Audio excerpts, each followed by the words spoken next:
Hello, it's Book Quote Wednesday and the word is pass. Today I am reading from my young adult fantasy, The Teen, the Witch and the Thief.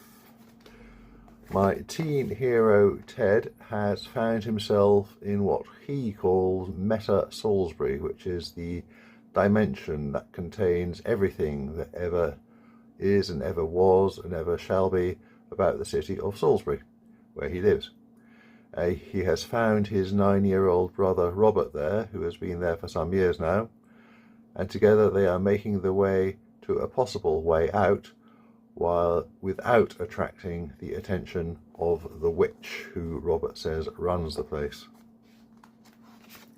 Chapter 11. "Oh great," said Ted half a second or half an hour later. "Now we're teleporting." Two very solid brothers stood among the transparent ghosts of not-quite people that walked along the pavements. Ted looked around him. They had stood in the front door of number 34, and Robert had pointed out the spire, and now they were here elsewhere in the city of all the Salisburys, with no actual memory of time passing, but somehow a sense that a lot of it had. The street had been overgrown by trees, or maybe the trees had had a street paved around them. Shop fronts lurked behind the foliage.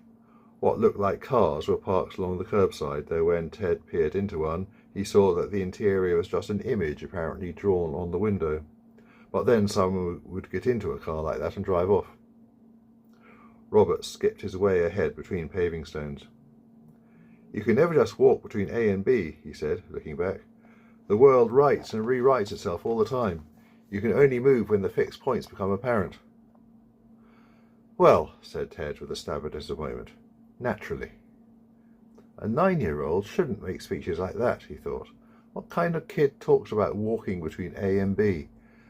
But maybe a 9-year-old could have thoughts like that, and this place somehow drew the information out of his head in the form of words. The cathedral spire was dead ahead, but Robert turned left into an alleyway, so Ted followed him. When he looked up, he saw the cathedral spire. Huh? Ted stepped back into the road they had just left, ignoring a cluster of Civil War soldiers drifting down the street on horseback. There was the spire. He looked to his left. And there it was again, 90 degrees away down the alleyway, but it was still the same spire. Robert plucked at his sleeve as his head began to spin. "What did I just say?" Ted looked down at him and then back up at the spire, but now it was behind a completely different building, and the brother stood in the outline of an old house. He looked as if a mad builder had once started on a house, then decided on just the wall, then given up and gone for the heap of bricks look, then decided on a completely different building. Salisbury had just rewritten itself again. He frowned as familiarity scratched at the back of his mind. It was like, he grinned, it was like data on a drive.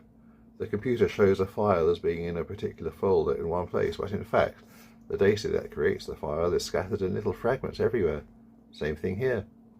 This place held all the information that created Salisbury, past and present, from the look of it, and possibly future too, but not all in the same order as the mind said it should. Now that concept also sounded familiar, and suddenly Ted laughed. Last night when Zoe and Stephen had come round, and Zoe had talked about a database in the mind of God, was this the database that made Salisbury? With a gasp of alarm, Robert flung his arms round Ted's waist and dragged him to the ground. "What? Don't look up!" "Huh?" Ted looked up.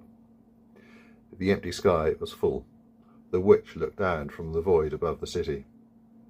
Her face stretched between the horizons. Pockmarks on her face looked like the craters of the moon, and her nostrils were black holes that could swallow the sun.